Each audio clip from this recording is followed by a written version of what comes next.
Conversations with Nicole.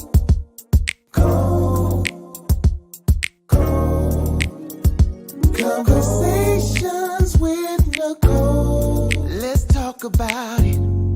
Tell me all about it. I'm here. I wanna know what's on your mind. Ooh, the world needs to hear from you, and I'm so glad to have a conversation to reach the nation. And it's all about you. We'll help each other to discover innovative ways to positively change the world. Let's talk about.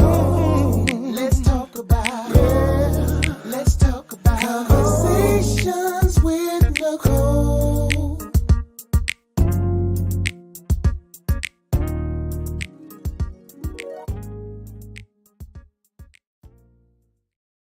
Greetings. Welcome to Conversations with Nicole. I am Nicole Everett, your host, and Conversations with Nicole is a talk show based in Tallahassee, Florida, focused on connecting the community through conversations. And today we are actually in Virginia, live in Suffolk, Virginia, spending a little time with the family. So glad to be here. It's been a great trip of fellowship and visitation. And so I am excited and delighted to be here with you today on this third day of July 2023. July is National Minority Mental Health Awareness Month. And so we got a lot to talk about. But today is what I call Mindset Monday. And Mindset Monday is an opportunity for you, me, and my guests to talk about whatever it is we want to talk about. And tonight we have a great historian with us, Dr. Anthony Dixon. And we're going to be talking about Black stereotypes and why we do what we do. So before I bring Dr. Dixon on, I want to hear from you. Where are you tuning in from? We are live on Conversations with Nicole Facebook, on Conversations with Nicole YouTube, and not on the Greater Works Network. We had a little technical difficulty there, but that's okay. But we want to hear from you. Where are you tuning in from? In the comments, if you would, please put your city and state so we can give you a shout out on this Monday evening. I see Miss Keosha is joining us from Tally Ho. Thank you for being here. Good evening, good people. Appreciate you. I know today is the 3rd, so many folks have tomorrow on. So hopefully you all will be joining us. This is an interactive live, an opportunity for us to engage with one another. This is all about us being our best selves through mental health and wellness. Most times I have clinicians of color. Sometimes I have other guests like Dr. Anthony Dixon, who is a historian based in Florida, but it's all about mindset. It's all about wellness. So I hope you all will engage in the conversation with us tonight. I have Mr. Ozzy Daniel on. Ozzy is in Virginia Beach, Virginia. I got to hang out yesterday with Ozzy for a little bit. We had a great time. So thank you for being here, my brother. Tracy Golay in Tallahassee, thank you for being here. And yes, Keosha, we know you are in Tally Ho. Thank you so much. So I am going to go ahead and read Dr. Dixon's bio. And the rest of you, I know, will be joining us shortly, so we will shout you out then. So Dr. Dixon is a native of Fort Valley, Georgia. In 1994, he received his BS in history with a minor in African American studies from the Florida Agricultural and Mechanical University. Go Rattlers. In 2001, he received his MASS, Masters of Applied Social Science from FAMU with a concentration in history. In 2001, he received a doctoral fellowship from Indiana University's History Department, where he majored in the African diaspora. His studies included African American history and African history with a minor in library science, specifically special collections and archives. Yes, he is an archivist. In 2006, he became a visiting professor at FAMU, as well as the head archivist and historian at the John G. Riley Museum. In the following year, 2007, he completed his dissertation entitled Black Seminole Involvement and Leadership During the Second Seminole War, 1835 to 1842. And there is a special project that I just saw him post about regarding the Black Seminoles, and hopefully he'll tell us a little bit about that before we get into our discussion. And he received a PhD in history from Indiana University. So, also in 2007, Dr. Dixon became one of the inaugural commissioners for the Gullah Geechee Heritage Corridor, the only national heritage area dedicated to African Americans. Since 2007, he has served as an adjunct professor for FAMU, various museum positions, archivist, historian, curator, as well as an assistant professor and university archivist for Bethune-Cookman University. We're not going to hold that against them. HBCU love. And in 2019, he received a master's degree in information science from the Florida State University. Go Noles. Currently, he is the president of Archival and History Research Associates, a firm dedicated to archive, special collection development, and historical research for African American museums and libraries, as well as HBCUs. Y'all help me welcome Dr. Anthony Dixon. Good evening. Good evening. Good evening. I thought I had an adjustment. Leave that camera alone. Leave that camera alone. What's going on, Dr. Dixon? Appreciate you being here. Good to be here. Good to be here. Thank you for having me. My pleasure. My pleasure. So we got a couple of more folks that are shouting us out. So my girlfriend Susan, I spent time with her today in Hampton. Love, love, love. Thank you for being here. I appreciate you. Alonza, thank you for being here. Tallahassee. Look, the Rattlers are showing up with their orange and green and their Rattlers. Marjorie, thank you. Appreciate you. And they're clapping it up for you. So welcome, welcome, welcome. Good deal. So, we got Karen Montgomery. He's down in Orlando. Thank you for being here. So, tell the people, who is Dr. Anthony Dixon? We did not add author to that, but he is an author as well. Tell the people, who is Dr. Dixon? Not what you do, but who are you in your own words? Well, I will have to say it.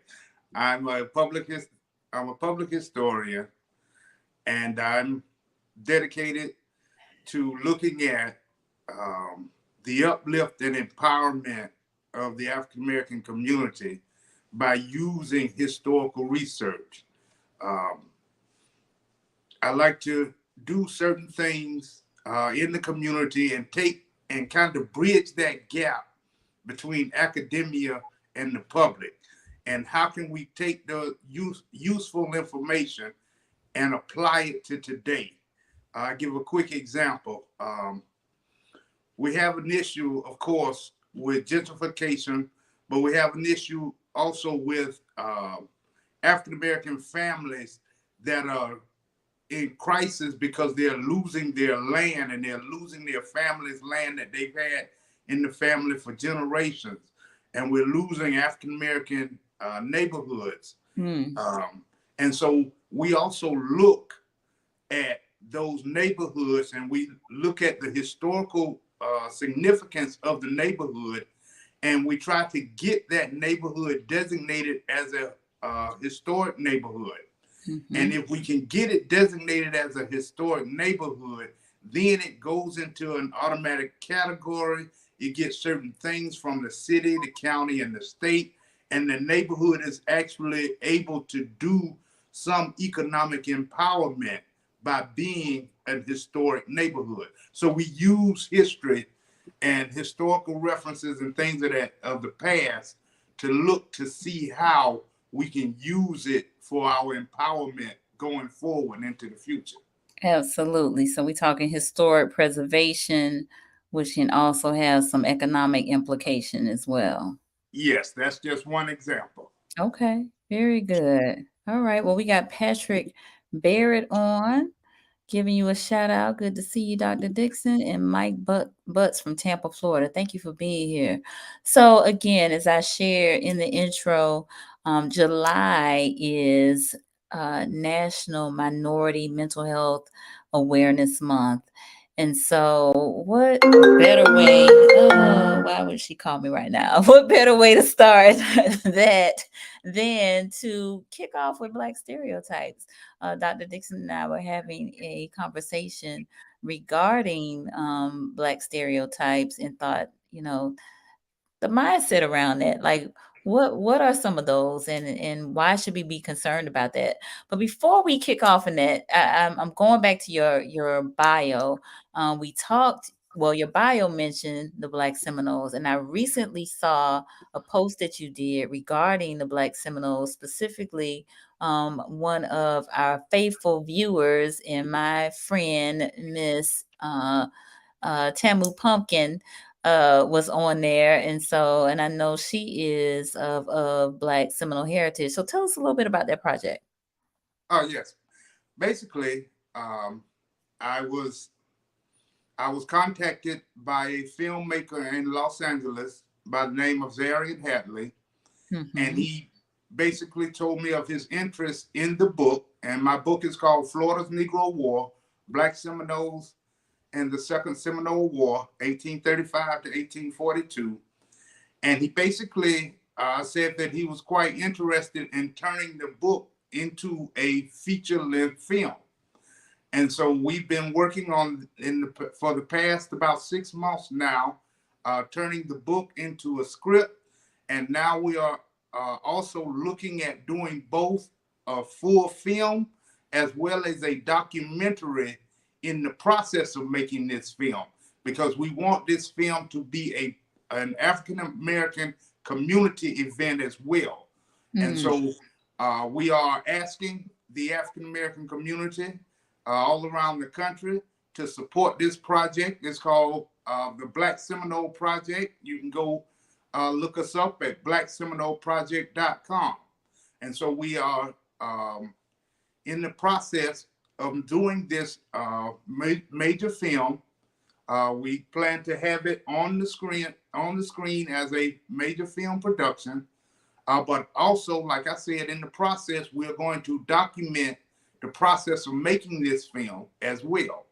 And so what we're doing is looking at how we can tell this story from utilizing the book, but also keeping today's Black Seminole descendants' voices in the film as well. So we continue to talk with them and get their input. We focus, of course, on Black Seminoles in Florida, but we talk with Black Seminoles all over. We've been in conversation with Black Seminoles in Oklahoma, like former Senator Anastasia Pittman, who's a Black Seminole descendant and former Oklahoma senator. We also talk with people, descendants in Texas, Wendy Goodlow. Wow. Okay. And so we want to include them in the process, but we want to include the entire African-American community in this project, because we must tell our own stories. Indeed. And so we must take responsibility in telling our own stories.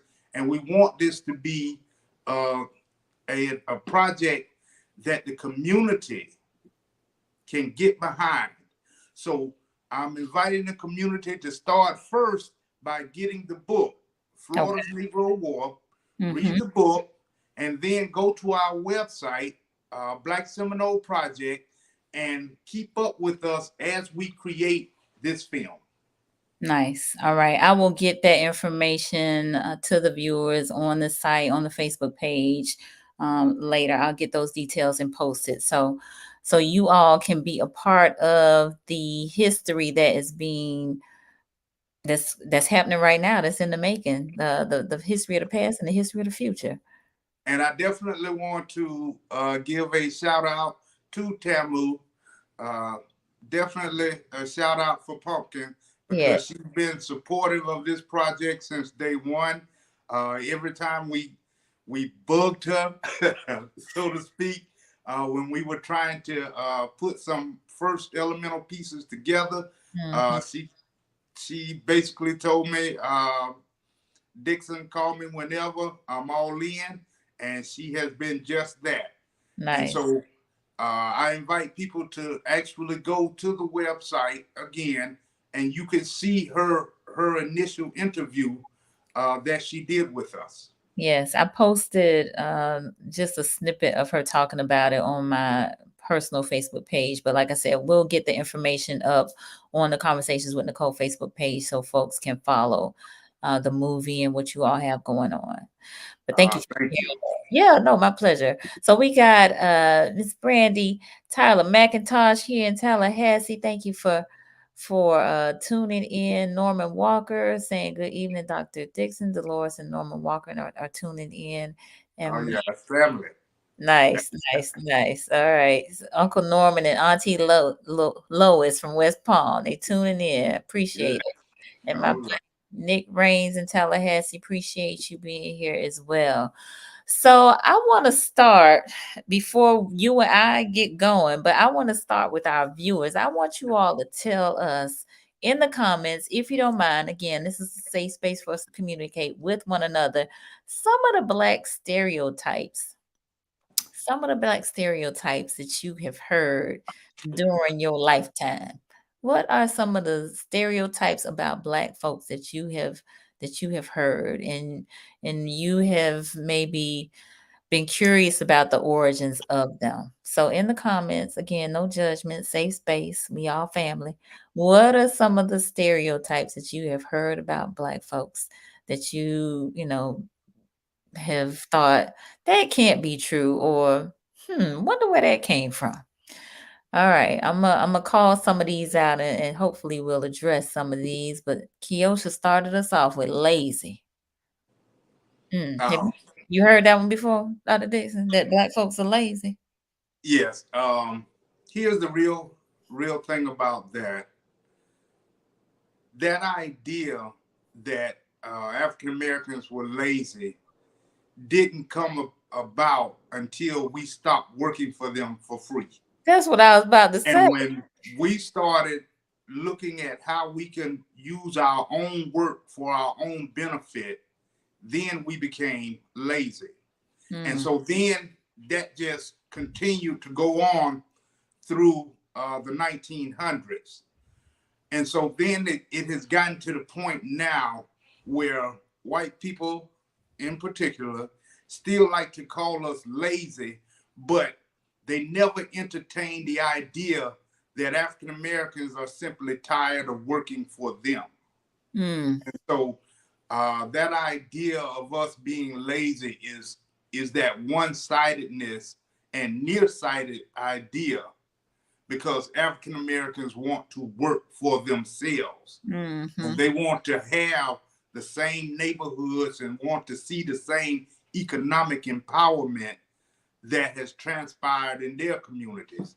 And so when we continue to work for them as we haven't seen it transpire into a full economic development for our community. And so many African Americans believe in going to work for themselves. I got you. And so when we do those types of things and we don't want to contribute to their economic system and economic betterment, now we're lazy. Okay. So this one has come up twice. And Adria, I see your comment. I'm gonna come back to it. But Mike said CP time, which stands for that one. Hold on, which stands for Colored People Time. Colored People Time. Now and he said always late, which I equate to being the same thing. Let's really delve into that one, because here's the thing about that, right? Europeans and Africans have always had a totally different concept of time, right? And so European concept of time is to the minute. And African concept of time is usually to the day or to a period I'll see you in a couple of days. I'll be there by Thursday at the latest. Those types of things. And so when we say colored people's time, what we actually are really doing is relying on another concept of time that isn't up to the minute. But the problem is we live in a country that's dominated by a society that lives up to the minute. And so if we want to succeed, particularly in business and at the job and things of that nature, we must be on that concept of time. All right. So the concept of time, you said, is the African concept of time is to the day or a period. European concept of time is up to the minute. Yes. Okay, got it. All right. Adria, I'm gonna come back to you. She said just another statistic. So maybe expound upon that a little bit. I think I know what you're saying, but give us a little bit more in terms of what you mean by the stereotype of just another statistic. All right. Kiosha said uneducated as a stereotype for Black folks. Well, here again, and I think the great Marva Collins researched and demonstrated this best. Even though you have broad senses of education, cultural reinforcements are just as important as the education itself. And so when you have African Americans that are in a system that is outside of their culture, they have to rely more on the cultural reinforcements to help them through that education. And the issue comes down to the point where the education system itself is so designed within one culture that even the minority teachers, even that Black teacher or even that Latino American teacher, is constrained in providing the necessary cultural reinforcements for them to succeed at a level where they can get out there and compete on a regular basis. So we have African American teachers, and we really need more. We definitely need more African American male and Latino American male teachers in the school system. But we also have to be able to provide those cultural reinforcements. And to be honest, what DeSantis is doing is crippling our teachers even more from trying to provide those cultural reinforcements. Yeah, so I think you've hit some really important points about that cultural reinforcement. And education is not just book knowledge, but it's some other things as well. All right. Yes. Like I said, the great Marva Collins did the research, and she proved that cultural reinforcements are just as important as the education itself. Indeed. Right. So Kiosha, she is on it tonight. She said, angry Black woman. I think, okay, when we go back, because like I said, everything I do, I give and look at it from a historical perspective, right? And so when we look and we go back at our history in this country, right? And we look at enslavement and the entire slave system, right? we now understand that the system was hard on Black people as a whole. But when you examine the entire cultural realm of America, you understand that African American women really bore the brunt of slavery because they were caught in two different systems. They were caught in the slavery system, but they were also caught in the paternalistic system. And they were caught in this male-dominated system. So there were times when, let's call it like it is, they caught Hades from the slavery system, but then they also caught it from their male counterparts and the male-dominated system. And so as we fast forward in time, African-American women are now in a position where they are not putting up with being caught within this paternalistic system anymore. Maybe the slave system may be gone, but the paternalistic system is still there. And then let's face it, there are times where we face an oppressive system. And so she may be caught in both of those systems once again. But unlike the past, African American women are now speaking up for themselves. And they're basically saying they're not putting up with it. And so when they voice those opinions and they have that attitude, then all of a sudden they're an angry Black woman. But really they're just frustrated with being caught in between these two systems. Gotcha. Okay. So y'all heard that. Let's see. Dr. Willie Williams says self-driven and motivated African Americans regarded as arrogant. All right. Hold on, Dr. Willie. I thought you were commenting related to the Black women. I want to go back because Brandy said there's a Black woman that doesn't have an attitude. Why do all of your names start with La or end with Mika? When asked, do you know your father? Oh my goodness. All right. So there's so I'm in Brandy, you can chime in if I'm receiving it the way you putting it down. So what I'm getting from you are several things about Black women having an attitude, which I think Dr. Dixon has addressed, but also the creativity with our names. All right. And also then asking who's your daddy.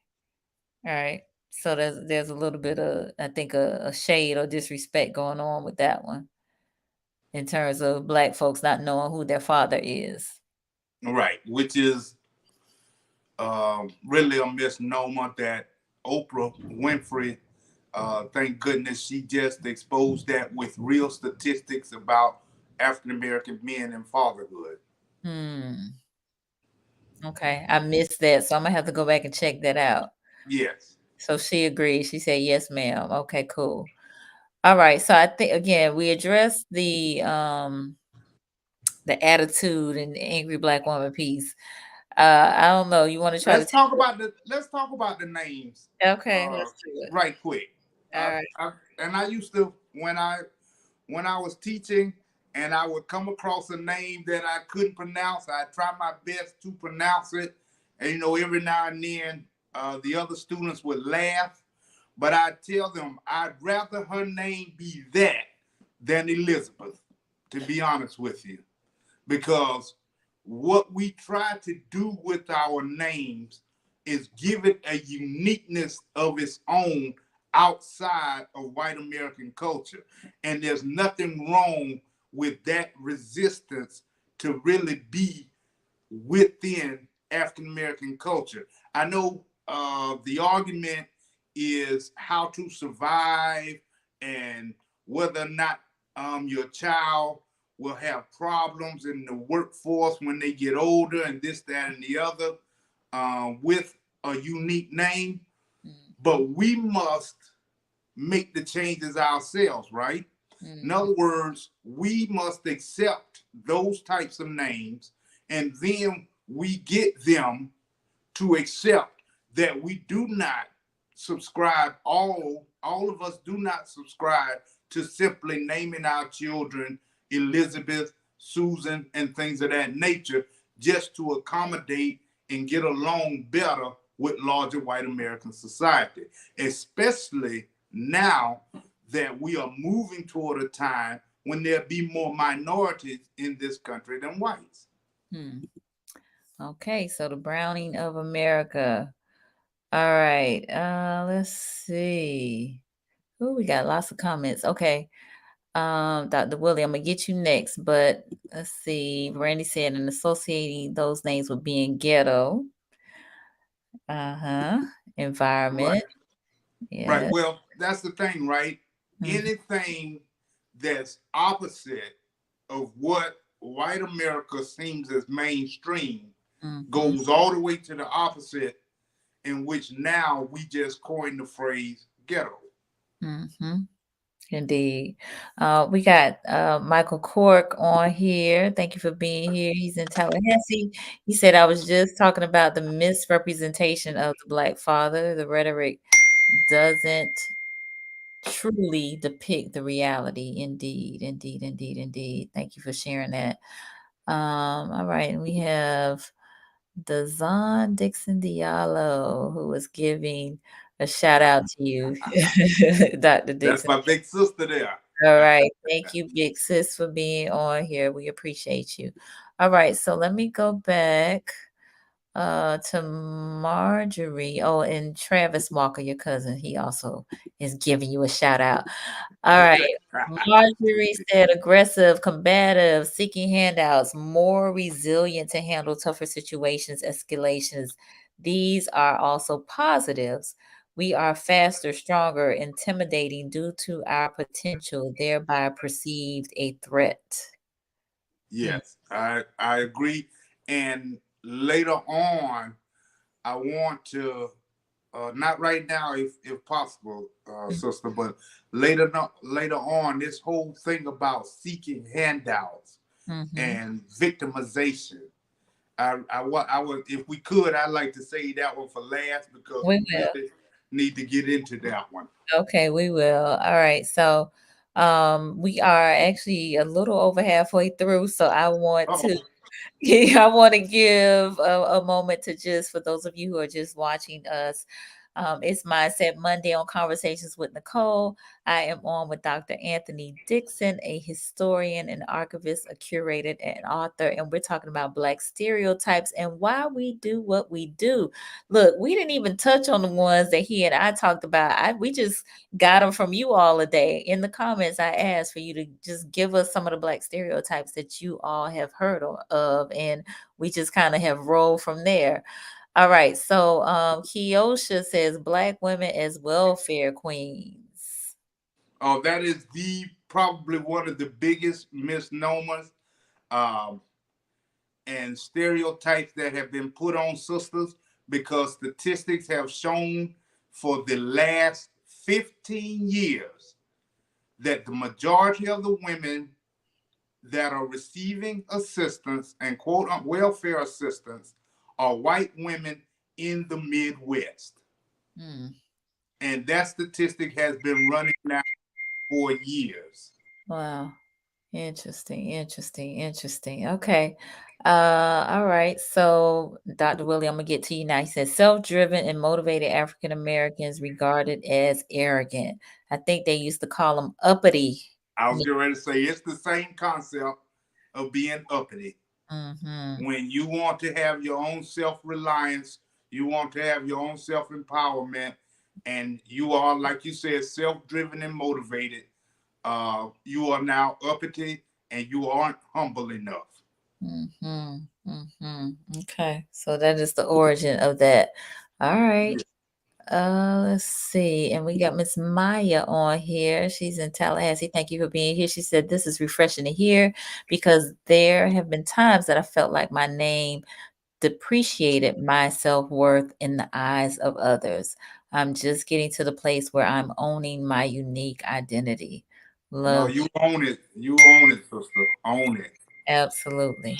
Absolutely. For sure. For sure. All right. I think I captured all of the ones that were put in the comments. If I missed it, if you will put it in there again. But I think I captured all the ones that were in the comments. So, with that said, I want to talk a little bit about the ones that you and I talked about, which Yeah. were the eating of chicken. All Black folks eat chicken. Yes, let's get to that one first. The easy ones. Well, the older and the just stereotypical ones. Mhm. Okay, that concept again comes from slavery. When African Americans were in bondage, chicken was considered a delicacy and reserved for whites. Um, African Americans were only receiving the necks, the gizzards, and the feet, Mm. and they were actually punished for having or trying to eat parts of the chicken, and definitely punished for stealing eggs out of the chicken coop. There are in some plantations, there was a set number of lashes for stealing eggs out of the chicken coop. And Mhm. so what chicken became was something that was again reserved for whites. Mm. So when slavery ended, when they asked African Americans what they wanted to eat in different places, African Americans would say chicken. Mm. Not because they loved or our ancestors, or even we just loved chicken, but at that point, eating chicken was a symbol for them as equality. I want what you eating. I Mm. want the chicken. And so in time, they then threw it back in our face. And they said, oh, Black folk love chicken. Mm. When originally it was not about the chicken, it was the equality that eating chicken represented. Mm. How many of y'all knew that? Raise your hand. Raise your hand if you knew that, because I had not heard that before when we talked about it. Look, I don't see no raised hands going up. All right. What about watermelon? All Water, right, water. watermelon. Watermelon first started as a derogatory word for our children, for Mm. African American children in slavery, and specific children. And here's how it goes. There was no such thing for an enslaved woman as early maternity leave. She was expected to carry that child and work up until the time she gave birth. And then after she gave birth, she was then given a certain period of time to nurture the child and spend time with the child. Usually, the longest time that she would get away from working just to nurse and be with the child was about 2 weeks. Mm. Normally, it was only about 3 to 5 days. Mm-hmm. And so, what happens is African American women were then carrying these children all the way up until birth time. And Mm. so they were working while they were carrying these children all the way up until birth time.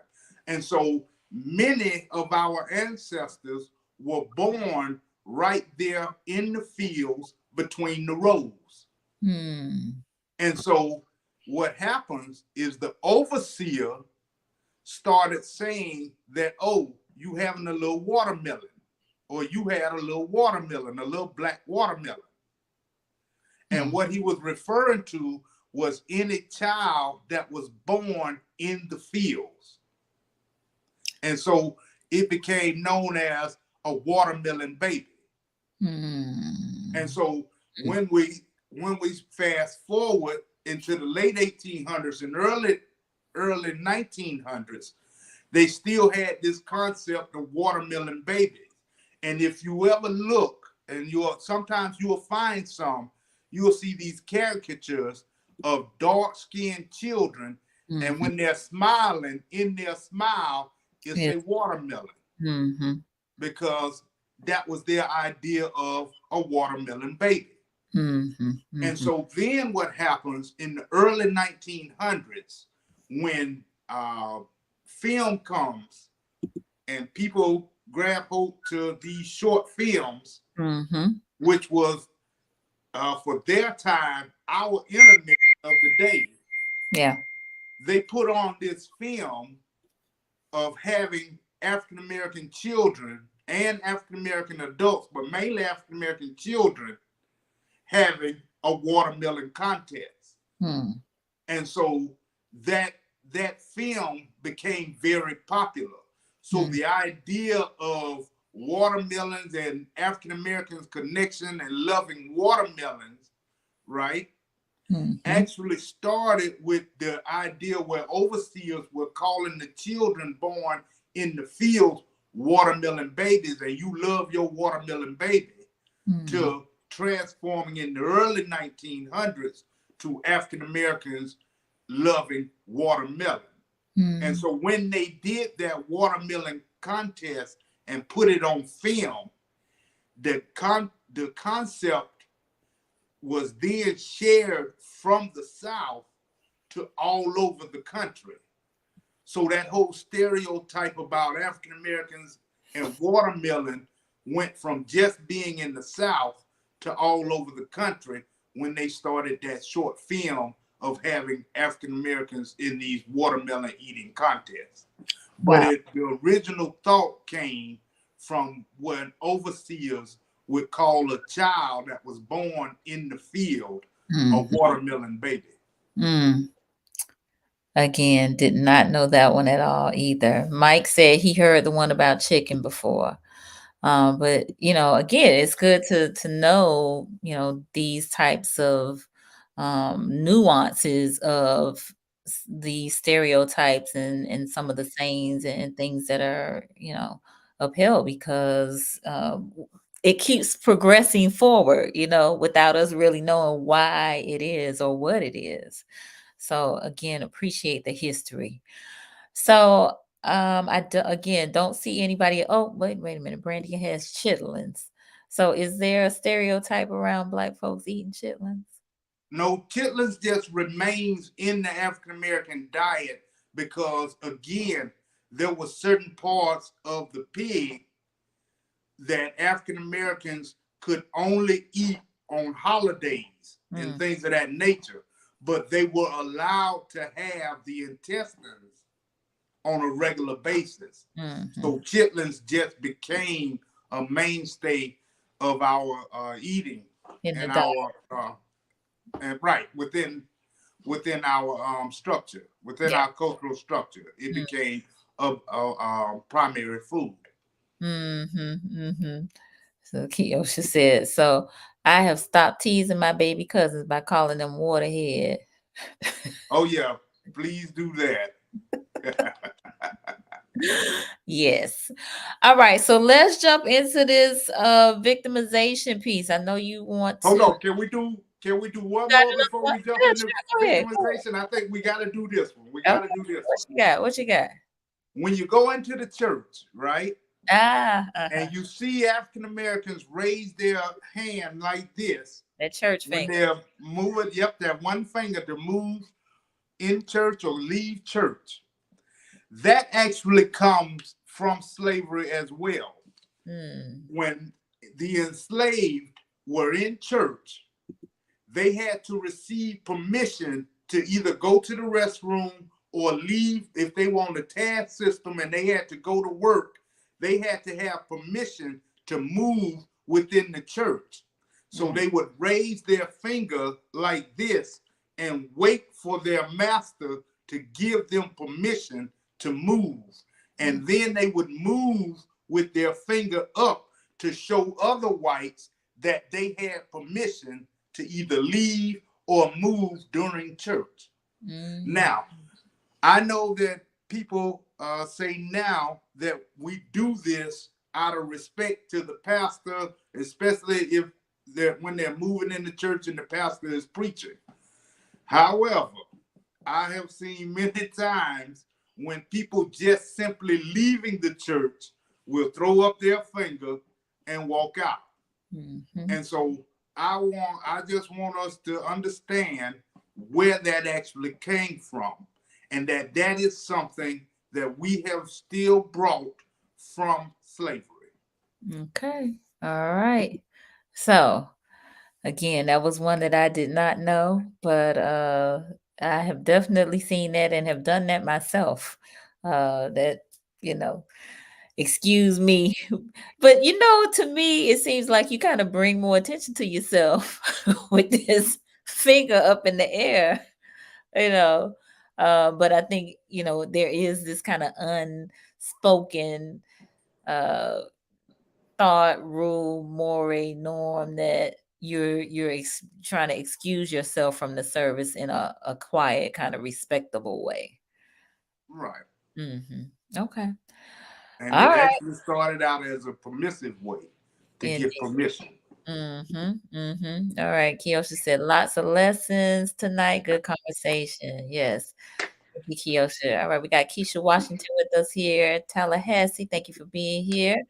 All right. So look, you got me on the edge of my seat now. I'm ready for Yeah, this. let's get into the big one. Yes. Let's do it. All right. Victimization. This whole theory and this whole concept of victimization was actually started by whites. And it goes all the way back to slavery and abolition. Okay. The abolitionists believed, and particularly their leader at the time, William Lloyd Garrison, believed that the way to end slavery was through what they call moral persuasion, which they did shorten to moral suasion. And so what they believed was they were going to make white people feel bad about slavery and make white people feel that they are going to Hades for slavery.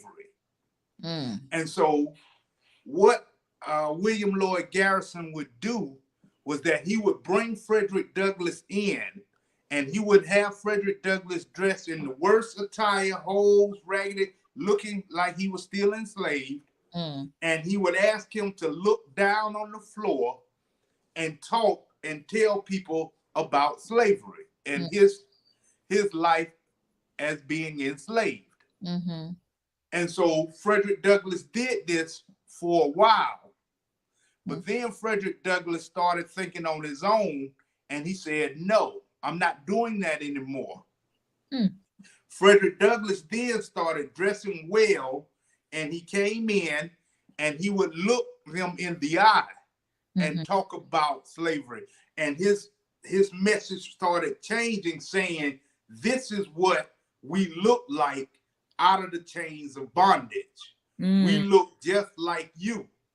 And so that was a problem for most white abolitionists, because even William Lloyd Garrison, who abhorred slavery and hated slavery, did not believe, he thoroughly did not believe in equality.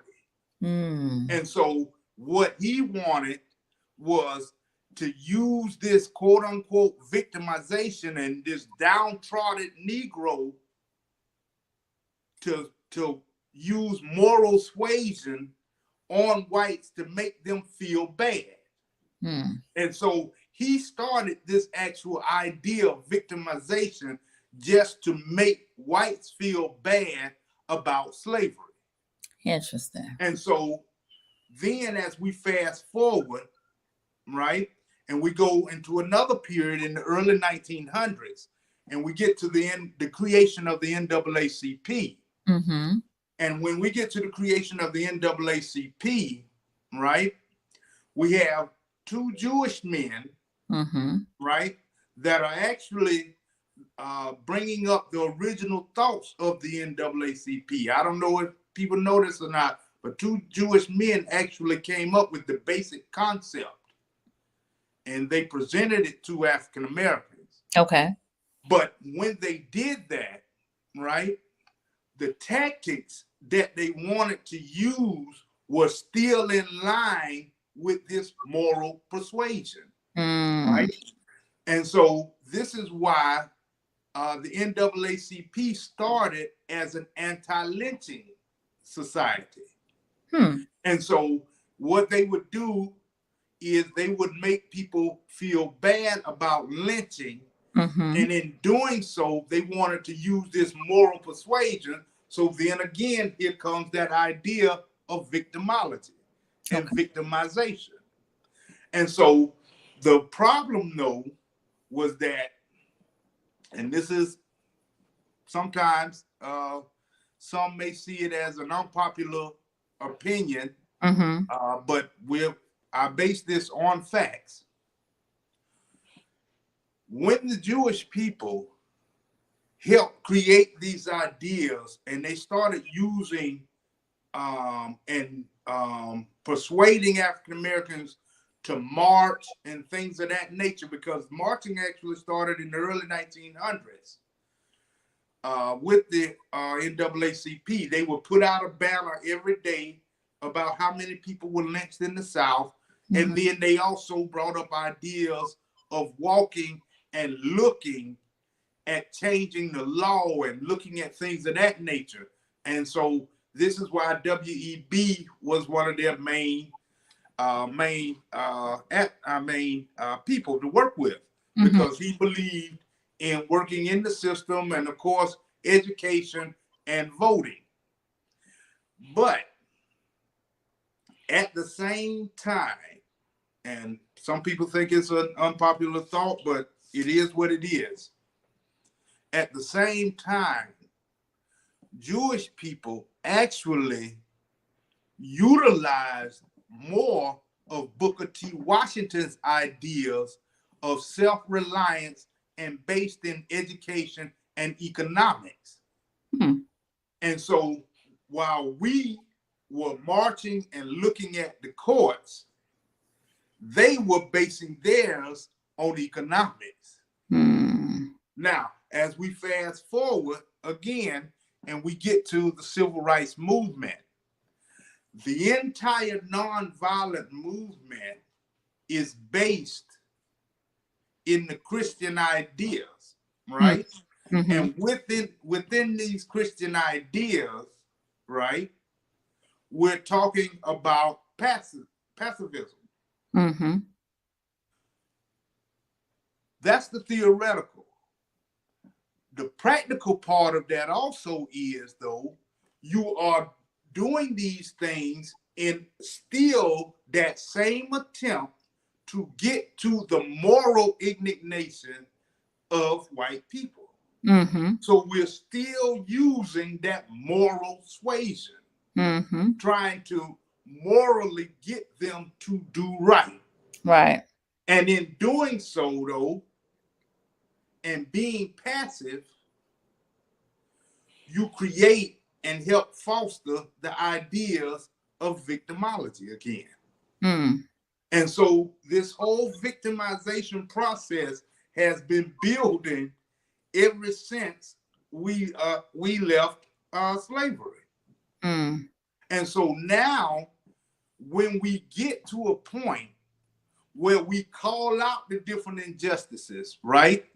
We point out the fact of how many African American men go and get incarcerated for the exact same crime as opposed to their white counterparts. We call out the fact that African American juveniles are 5 times more likely to see the juvenile detention facility for the same charge as their white counterpart, while Latinos are 3 times as likely. And so we are calling out all of these different injustices. We're calling out all these different things with the banking systems, the loans, the housing, and we're calling all of these things out. But what they've done is turn that, just like everything else, against us by saying, oh, you're playing the victim. We're not playing the victim. We're calling out these injustices because we won't change. Mm-hmm. And so just because we call out these injustices does not mean that we're playing victim. What we're saying is we realize what's being done to us. Now, internally, we must start doing a better job in countering those measures Right. internally. But the simple fact that we call these things out does not make us victims. But Yes. because in the past, when we called out these injustices, we were trying to get them to morally change. Mm-hmm. And so they go back to that concept of moral suasion. And Mm-hmm. so we automatically get put the victimology and the victimization stamp on everything we do when we call out. But Right. in this day and time, what we're trying to get them to understand is we're calling these things out not because we care anymore about your moral persuasion. We're tired of worrying about your morality. We have waited for you to evolve with your Come on. morality for Mm-hmm. hundreds of years now. We just want equality and justice now. Right. And we'll do whatever we have to do to get it. But don't come back and say that we're playing the victim Right. just because we call you out on it. Mm-hmm. Because in the past, that's what they did. They called them out on it because we were trying to plead for their moral values to kick in. Right. Now, we're not concerned about your moral values anymore. We simply want the equality. Mm-hmm. We want the promise that was always said when we first were delivered from bondage, and the promise that you guaranteed to all citizens when you created yourself. Right. Right. Right. And so we have to get away from letting them throw, just like they threw the chicken back in our face and everything else. Mm-hmm. We have to get away from letting them put the victimization and the victimology stamp on everything we say when we call them out on what they do. Yes, yes. I think one of the terms that I have heard often as it relates to what you're saying in this victimization has been like playing the race card, playing the black card. And, as you've stated, it's not that. It's just that you are calling it out like it is or like you see it. And the hope is that their morality would kick in, right? We're supposed to be, America has these Christian values, but they haven't been Well, very Christianly towards well, all. that's the thing about it, though, right? So Uh, back then, because we were so outnumbered, we needed it. mhm. Now that they're about to be more minorities in this country than whites, we don't need it anymore. Well, And that's what fears them as well. that's the fear. That is the fear. All right, so we got a few comments. Keisha said, interesting. I got to give a shout out to my cousin Tanya. She said, everybody on Godwin Boulevard in Suffolk is tuning in. Shout out to my family in Suffolk that's tuning in. I appreciate y'all. All right, Iris said, it's so interesting how different behaviors and patterns are passed down to us. Sometimes we blindly follow along out of respect without knowing where these things came from. I appreciate this insight. And I do as well. Well said, Iris. Thank you so much. So, Dr. Dixon, Yes, we ma'am. are about at that time. So, I'm going to give you an opportunity to give some closing remarks and tell the people how they can connect with you. Okay. Um, Again, I'm a public historian and I do things to empower the community, and I use history as I kind of demonstrated tonight and looking at historical analysis so that we can address issues for today. You can contact me. I give it all to you. My email is Professor A.E. Dixon at gmail.com. My Facebook is Anthony Tony Dixon. My Instagram is Prof. A.E. Dixon. My Twitter is at Prof. A.E. Dixon. Again, I encourage you, and I got one right here, to go pick up my book. We really need to get this information out because this is a story of not one or two that they like for us to think about, but we're talking over 1,000 African Americans who fought for their freedom and gained their freedom, not one or two. And the thing about it is, we have to understand that the Underground Railroad first went south and it was conducted all by Africans. And for 150 years, actually a little more than 150 years, Africans and their descendants, African Americans, were living in Florida free. And then they fought the U.S. government for that freedom, and they won it. And so this is a story of self-reliance and self-empowerment that we need to hear so that we can push forward with that same self-reliance and self-empowerment. And so I invite you to go to the website, Seminole Project, BlackSeminoleProject.com, and support our efforts by first buying the book and understanding, and then supporting us by watching the videos. We also accept donations. But like I said, we are doing this film within the African American community. It will be a major motion film, but it will be done by us because it is our time to tell our story, because that is the only way we know it will be told right. Indeed, indeed. Thank you so much for that. His social media information is scrolling across the bottom of the screen. Again, we will get you more information about the BlackSeminoleProject.com on the Conversations with Nicole Facebook page. I see Kendra, Dr. K has joined us. She said mortality is expected from people who buy into white pathology. I think she meant morality. Susan said, very interesting conversation, learned a lot. Terrence Scott, T. Scott in Texas, he said, this brother is a wealth of knowledge. Any book recommendations? So he wants to know, do you have any book recommendations? Yes, but I need you to email me so I can send you a list. I can't call one or two. You need a list. Okay. So again, my email is Professor A.E. Dixon at gmail.com. And I'll get that up in just a moment. All right. We got Dr. B on. Thank you for being on, Dr. B. He said Black Indigenous Power. Monica, very interesting. Keisha, you're going to have to email him this thing about Harriet Tubman, because that's a whole nother live right there. Tony, my cousin Tony is on here. Thank you for being here. Dropping knowledge. History is important.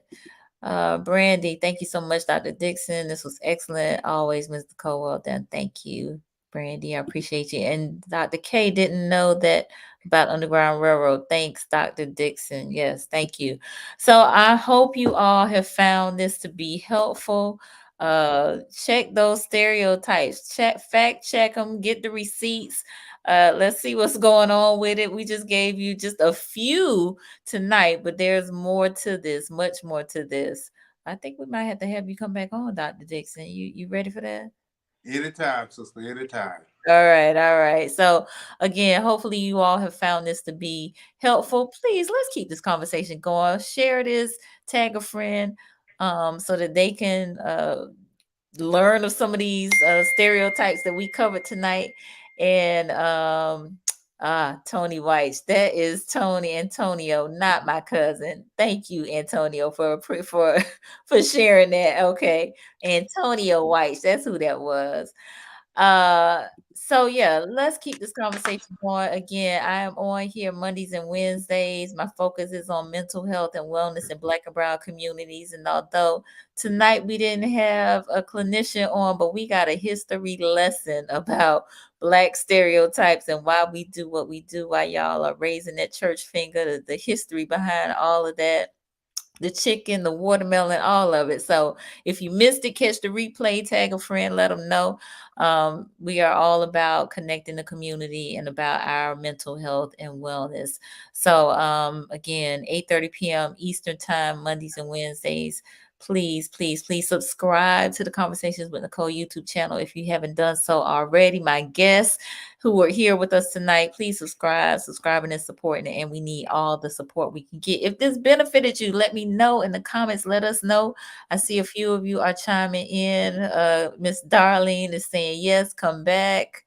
Lakarsha said, wow, this knowledge and lessons I learned tonight was so needed. Thank you. Keosha, great conversation tonight as always. Thank you both.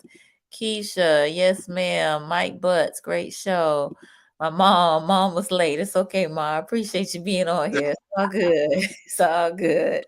All right, very good. All right, y'all. Enjoy the rest of your evening. Have a safe holiday tomorrow. If you're gonna be out there with fireworks and all of that sort of thing, please be safe. Watch out after the little ones.